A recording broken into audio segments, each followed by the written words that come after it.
नमस्कार, मैं डॉक्टर विमल Pandita, cancer specialist. तो आज जो हम बात कर रहे हैं वो है गायनेकोलॉजिकल कैंसर्स। मतलब फीमेल्स में जो गायनेकोलॉजिकल ऑर्गन्स होते हैं, हर एक ऑर्गन में कैंसर डेवलप हो सकता है। तो गायनेकोलॉजिकल ऑर्गन्स कौन से हैं फीमेल में?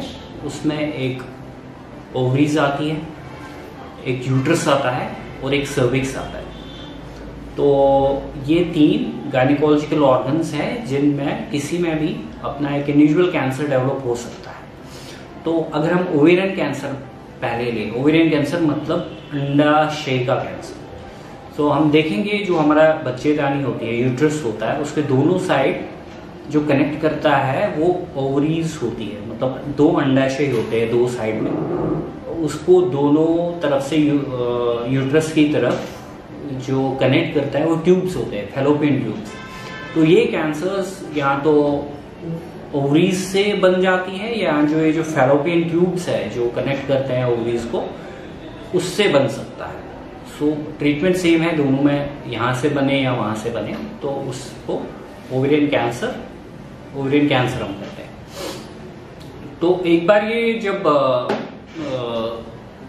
ये कोई एब्नॉर्मलिटी आती है ओवरी की किसी सेल में या फैलोपियन ट्यूब की किसी सेल में, तो वो कैंसर चेंजेस आके वो कैंसर में बन जाता है। तो उससे एक स्वेलिंग बनती है, एक मास बन जाता है पेट के लोअर, जो नीचे हाफ वाला हमारा पेट है उसके अंदर बन जाती है। अब वो कहीं और भी फैल सकती है, मतलब पेट के दूसरे ऑर्गन्स में फैल सकती है। यूजुअली जो हमारे पेट के ऑर्गन्स का कवर होता है, जिसको हम ओमेंटम कहते हैं, पेरिटोनियम कहते हैं, उसमें वो डिपॉजिट होता है। तो उससे क्या होता है, फिर वो एक तो कैंसरस डिपॉजिट बन जाते हैं उसमें, और उसमें से पानी बनना स्टार्ट हो जाता है। तो पेट के अंदर पानी बन जाता है, उसको हम एसाइटिस कहते हैं।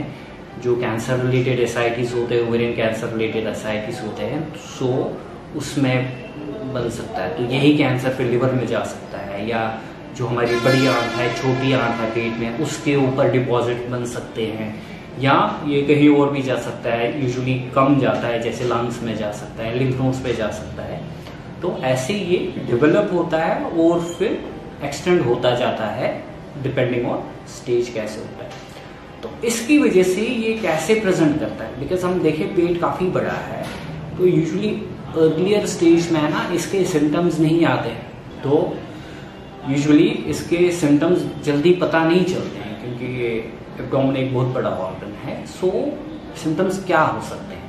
सो एब्डोमेन में स्वेलिंग आ सकती है, पेट में पेट बढ़ सकता है, उसमें वो ट्यूमर की वजह से या पानी जो जम गया ट्यूमर से उसकी वजह से पेट बढ़ सकता है, उसको एब्डोमिनल स्वेलिंग कहते हैं। या पेशेंट कुछ खाता है, कोई पर्सन खा लेता है, उसको जल्दी फुलनेस लगती है पेट में, ये भी एक साइन हो सकता है। पेशेंट को वेट लॉस हो सकता है, या पेशेंट को नीचे वाले पेट के पास पेल्विक एरिया में डिस्कम्फर्ट हो सकता है, पेन या डिस्कम्फर्ट जैसा लग रहा है कि कांस्टेंट डिस्कम्फर्ट है, वो भी एक ओवेरियन कैंसर का प्रेजेंटेशन हो सकता है। या यही कैंसर जब थोड़ा बड़ा हो सकता है, उसमें बैक पेन हो सकती है, लोअर बैक पेन भी इसका एक साइन हो सकता है या सिम्टम हो सकता है ओवेरियन कैंसर का। या कभी कभी ऐसे जब भी प्रेस करता है ब्लैडर पे या दूसरी चीज़ों पे, तो उससे क्या होता है, यूरिनरी फ्रीक्वेंसी वो जल्दी जल्दी पेशाब आने लगता है। तो वो भी एक प्रेजेंटेशन थी, ये कॉमन प्रेजेंटेशन है ओवेरियन कैंसर का। तो ओवेरियन कैंसर का अब रिस्क फैक्टर क्या है? तो रिस्क फैक्टर पहली है ओल्डर एज। तो जितना हम एज हो जाता है, ऊपर इंसान बड़ा होता जा रहा है, तो रिस्क ऑफ ओवेरियन कैंसर भी बढ़ता है। यूजुअली हम देखें यंग पेशेंट में ओवेरियन कैंसर नहीं होता, बड़ी एज में ही होता है। सो ओल्डर एज एक रिस्क फैक्टर है ओवेरियन कैंसर। फिर होते हैं इनहेरिटेड जीन्स। किसी फैमिली में एक जीन है जो एब्नॉर्मल हो गया है, यूजुअली BRCA जीन कहते हैं उसको, अगर वो एब्नॉर्मल होता है और वो नेक्स्ट जनरेशन में ट्रांसमिट होता है, तो ऐसे पेशेंट में ओवेरियन कैंसर होने का काफ़ी ज़्यादा रिस्क हो जाता है। सो उसको हम इनहेरिटेड ओवेरियन कैंसर्स है। फॉर्चुनेटली ये कैंसर्स कम है कंपेयर टू जो हम स्पोरेडिक ओवेरियन कैंसर्स देखते हैं। सो किसी को स्ट्रॉन्ग फैमिली हिस्ट्री है, ऑल्दो इनहेरिटेड नहीं है बट फैमिली हिस्ट्री है ओवेरियन कैंसर के या ब्रेस्ट ओवेरियन कैंसर पेशेंट्स है, तो उनको भी थोड़ा रिस्क ज़्यादा होता है compare to normal population ovarian cancer होने का। सो कोई बहुत सारे महिलाएं हैं जिनके जब पीरियड्स बंद हो जाते हैं ओल्ड एज में, तो वो फिर कुछ हार्मोन्स लेती हैं टू मेंटेन इम्प्रूव ट्रीटमेंट, उसको हार्मोन रिसेप्टर थेरेपी कहते हैं, चाटी। तो जो वो सेवन करते हैं उनमें देखा है कि उनमें भी थोड़ा कैंसर होने का ज़्यादा रिस्क होता है। और एक जो कॉमन प्रॉब्लम है फीमेल्स में, उसको हम एंडोमेट्रियोसिस कहते हैं। काफ़ी फीमेल्स में होता है, ये कैंसरस नहीं है, बट अगर ये कंडीशन है क्रॉनिकली एंडोमेट्रियोसिस, तो ऐसे पेशेंट में भी देखता हूँ लेटर स्टेज में इनको ओवेरियन कैंसर होने का ज़्यादा चांसेस है। तो एंडोमेट्रियोसिस एक और रिस्क फैक्टर है। तो अगर कोई महिला का पीरियड्स बचपन में जल्दी स्टार्ट हो जाए और उनका पीरियड्स थोड़ा लेट ओल्ड एज में बंद हो जाए, और कोई महिला है जो कभी प्रेग्नेंट हुई नहीं है, तो उसमें क्या होता है, ये जो हार्मोनल एस्ट्रोजन का एक्सपोजर होता है लाइफ टाइम में बहुत ज़्यादा होता है। तो जितना एस्ट्रोजन का एक्सपोजर हो जाता है इन रीजंस की वजह से, उनमें भी देखा है कि ओवेरियन कैंसर थोड़ा ज़्यादा होता है। सो दीज आर द ये रिस्क फैक्टर्स है।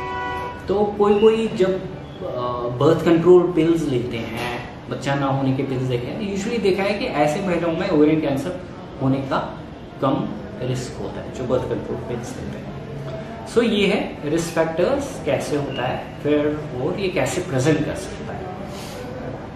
तो अब जब इसमें है, फिर इसमें क्या होता है, ये डिटेक्ट कैसे करते हैं। अगर ओवेरियन कैंसर होता है तो इसको हम डिटेक्ट कैसे करते हैं। सबसे पहले जो मोस्ट कॉमन मोडेलिटी है जो हम देखते हैं जब भी पेट में कुछ प्रॉब्लम है, एक अल्ट्रासाउंड कहते हैं, जिसको हम सोनोग्राफी कहते हैं, वो कहते हैं। उसमें हमें दिख सकता है कि ओवरी में कुछ मास है, नहीं भी दिख सकता, या पेट में पानी जमा हुआ है, कोई और रीजन नहीं है पानी, बिकॉज पेट में पानी जमा होने के और भी रीजन है, बट इससे पानी जमा होता है, वो हमें दिखाएगा। या अगर कहीं और भी फैला है, डिपॉजिट्स है, वो भी दिख सकता है। तो उससे जब हमें शक होता है कुछ है, उससे बेटर मोडेलिटी क्या है, सीटी स्कैन।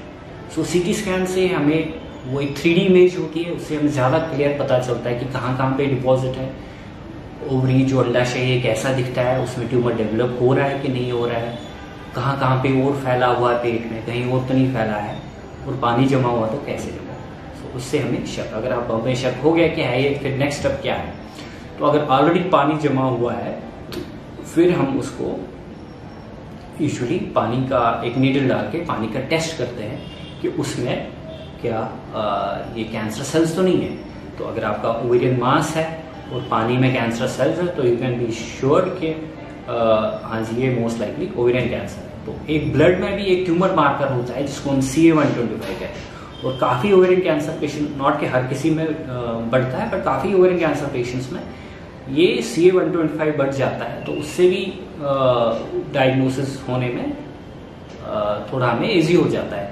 CA-125 भी बढ़ा है, पानी में सेल्स भी है, और ओवेरियन कैंसर। तो अब अगर ओवेरियन कैंसर है जो अर्ली स्टेज में है, उधर ही है, ओवरी में थोड़ा सा ट्यूमर है और पानी भी नहीं बनाया, कहीं पे डिपॉजिट भी नहीं है, बट CA-125 बढ़ा है, तो फिर इसको डायग्नोज कैसे करें कि 100% श्योर हो। तो यूजुअली हम जैसे बाकी कैंसर्स में FNAC करते हैं या बायोप्सी करते हैं, ओवेरियन कैंसर में हम FNAC या बायोप्सी यूजुअली नहीं करते हैं, क्योंकि उसमें सिर्फ लोकल स्प्रेड होने का खतरा होता है। तो ऐसे पेशेंट को हम डायरेक्टली ओपन करके सर्जरी करके ये कैंसर निकालते हैं, उससे पता चलता है कि ये कैंसर था कि नहीं था, और सर्जरी भी पूरी हो जाती है, कैंसर भी निकालता है, डायग्नोस भी हो जाता है। बट अगर ये कैंसर बढ़ गया है, पानी डेवलप हो गया है, यहाँ पेट में कहीं और डिपॉजिट है, तो देयर इज चांस कि हम उस डिपॉजिट से बायोप्सी ले लें या पानी में हम कैंसर सेल्स डिटेक्ट करें। तो यूजुअली अगर ये स्टेज 1, स्टेज 2 या अर्ली स्टेज 3 में भी होता है, तो इसका पहला ट्रीटमेंट होता है कि हम पहले सर्जरी करते हैं, उससे पूरा एक तो ओवरी का कैंसर निकालना और पेट में बाकी भी सफाई करनी होती है, ताकि कहीं कहीं जहाँ जहाँ ये फैलता है उसमें से हम सारा क्लियरेंस करें। उसके बाद यूजुअली हम इनको कीमोथेरेपी दे देते हैं, ताकि जो रिस्क है वापस आने का वो खत्म हो जाए।